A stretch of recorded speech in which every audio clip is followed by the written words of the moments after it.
no fue suficiente.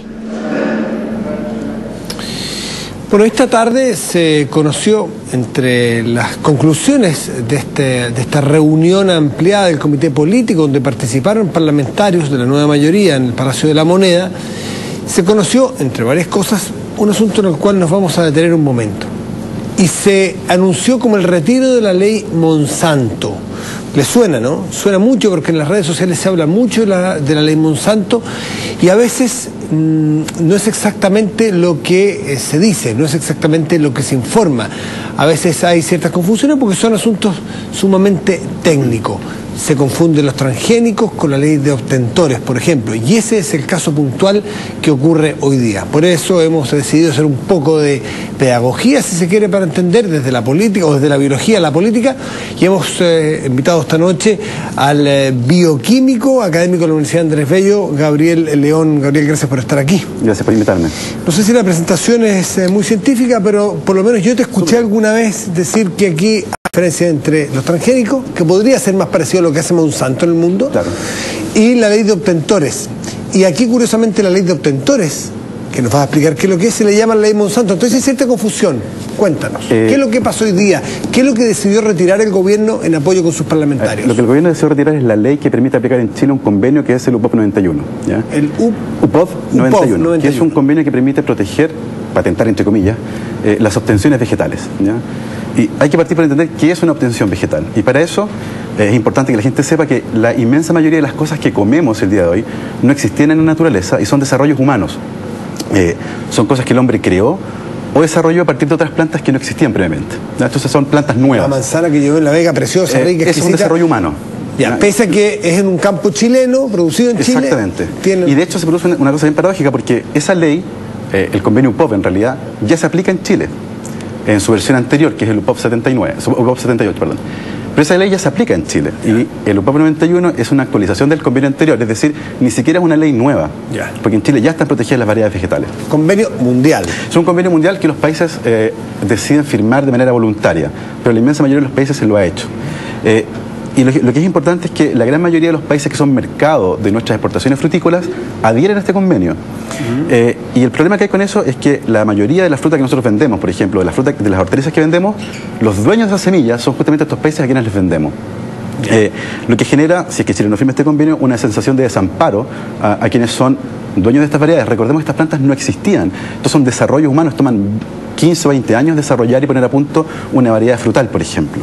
¿Ya? Y eso ocurre con toda la fruta, por ejemplo. Dos casos puntuales. Las frutillas no existieron hasta 1766.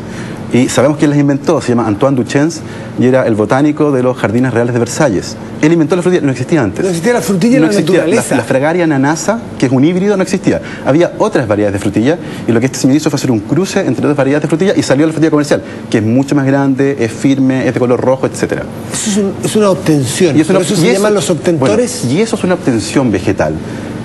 Si tú vas caminando por el bosque y te encuentras pues, supongamos, una frutilla azul, y tú dices, oh, esto es nuevo, no existe, lo voy a patentar, lo voy a proteger, no puedes hacerlo, porque no hay un trabajo de desarrollo, nadie hizo un cruce, seleccionó plantas y finalmente llegó a poner a punto una variedad. ¿Ya? Es muy importante aclarar este punto porque, por ejemplo, las plantas nativas o las plantas autóctonas no se pueden patentar. No tienen que ver con esta ley de obtentores, porque alguien dice... Quedan fuera. El problema de esta ley, algunos decían, es que Chile va a perder cierta autoría o cierto derecho sobre nuestras especies nativas. No. Nadie puede patentar las especies nativas en el convenio UPOV, porque el convenio UPOV no es para patentar semillas, es para proteger el trabajo de la persona que desarrolló una variedad nueva. Y ese trabajo es muy largo, toma 15 o 20 años dependiendo del tipo de planta que tú estés desarrollando. Y de hecho el convenio dice, si usted hace un descubrimiento, no permite que alguien proteja, tiene que haber un trabajo de desarrollo. ¿Ya? Y ese es el trabajo que se protege con esta ley. Y eso es lo que en el fondo no se va a hacer debido a que la ley se eliminó. Sí, estaba bien avanzado, entiendo, en el Parlamento. Se habían aprobado, de hecho, algunos artículos ya. Claro. La Cámara de Diputados lo había aprobado en 2011. Se ha decidido retirar. Los efectos de retirar esto, por ejemplo, en nuestra producción agrícola. Los efectos son los siguientes. permanentemente hay que generar variedades nuevas de frutas y verduras, ¿ya? Porque las producciones ya no alcanzan, porque, por ejemplo, cada vez hay más sequía y hay que tener variedades de plantas que requieran menos agua. Claro. Y para eso hay que desarrollar variedades nuevas, porque no existe. Entonces, hay un trabajo de obtención ahí que hay que realizar. Y ese trabajo de obtención se hace en base a material genético que ya fue desarrollado por alguien más. Entonces, se toman plantas que ya existen, se van mezclando y se obtiene una variedad nueva que tiene características deseables. El problema de que Chile no adhiera al UPOP 91 es que todo el material genético nuevo, el más avanzado, no va a entrar a Chile. Porque si, por ejemplo, un agricultor en Estados Unidos desarrolló una nueva variedad de, no sé, ciruelas. De ciruelas, que requiere menos agua y la protegió bajo la norma UPOP 91, y él mira que en Chile no está rigiendo el UPOP 91, no va a permitir que sus ciruelas lleguen a Chile, porque llegando acá van a quedar desprotegidas. Y yo como productor agrícola busco la literatura en Google, digo, ¿qué ciruela o qué maíz puedo poner en mi campo para producir mejor, dada mi clima o mis posibilidades de agua? Ah, mira, aquí hay unas que calza perfecto, la voy a ir a comprar, la voy a obtener y me decir, no te la van a vender, porque él sabe, el productor sabe, y cuando llega acá no va a estar protegida, porque no existe un marco legal. Se la van a piratear. Por supuesto. Y ese es el problema que ocurre. Entonces, y el otro problema que hay es que las razones que se han esgrimido para bajar la ley son todas equivocadas. Por ejemplo, lo que tú comentaste al principio, de partida, ponerle ley Monsanto. ¿Monsanto no se dedica hasta a las obtenciones? Mira, si tú analizas, porque esto es información disponible, tú vas a la página del SAC y aparecen todas las variedades protegidas. Ya. Son más o menos 1.700. De esas se cobran por 700, hay 1.000 que son gratis. ¿Ya? Hay 700 por las que tú tienes que pagar. Y de esas Monsanto es dueña de un 3%. O sea, muy poca. El INEA, que es el Instituto Nacional de Investigación Agropecuaria, que es la institución de investigación del Estado, tiene más variedades protegidas que Monsanto. Entonces la pregunta es, ¿por qué no le pusieron ley INEA, por ejemplo? O sea, claramente había un grupo de gente que quería que esta ley se asociara a algo negativo.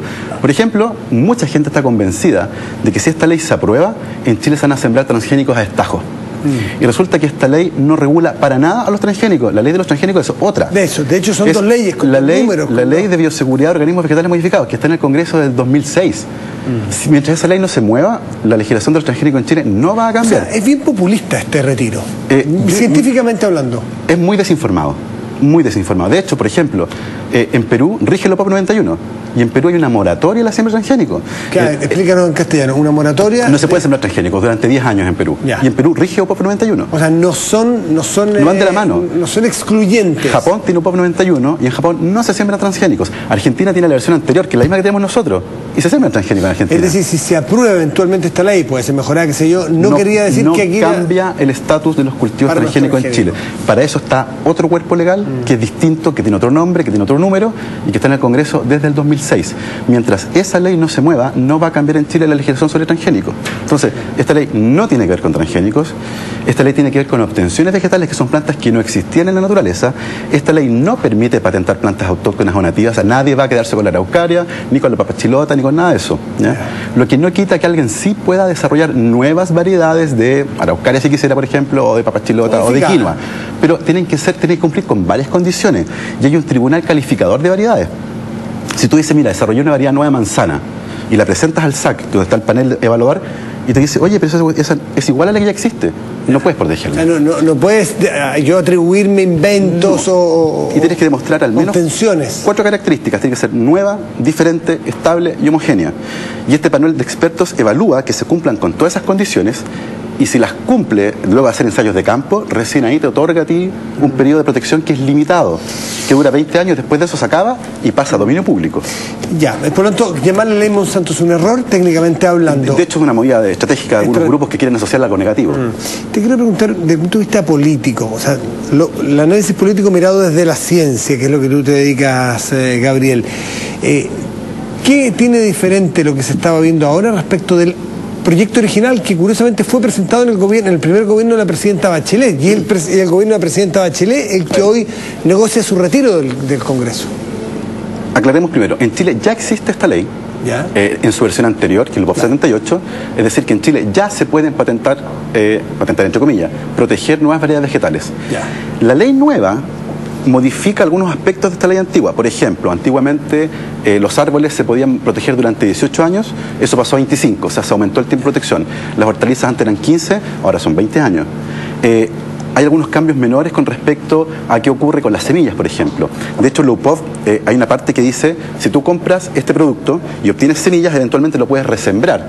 Y es una cosa bien interesante porque estás comprando un producto que se multiplica a sí mismo. Entonces, es como que tú compraras un computador y después de una temporada tuvieras 1000 computadores. Saco crías al computador. Entonces, eventualmente, ¿cómo regulas eso? Entonces, la UPOV deja en manos de los gobiernos cómo se regula eso.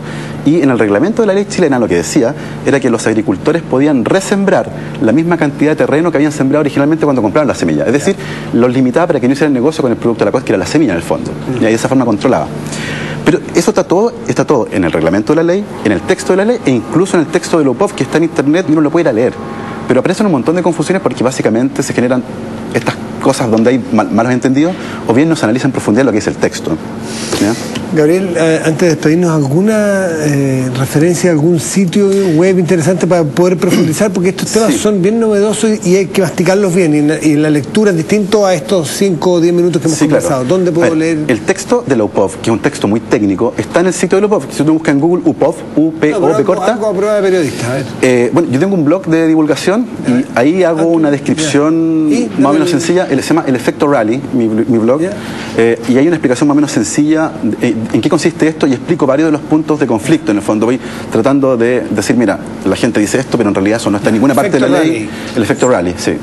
Ahí se explica un poco. Gabriel León, académico, doctor de la Universidad, no médico, doctorado de la Universidad Católica, hace clases académicas en la Universidad Andrés Bello y especialista en estos temas, timerosal, investigaciones en general de difusión científica, que muchas veces el público grueso como nosotros, que no somos expertos, compramos ideas, compramos slogans y es interesante entrar a hacer pedagogía científica. Muchas gracias, Gabriel, por estar aquí. Gracias por la invitación. Que estés muy bien. Igual.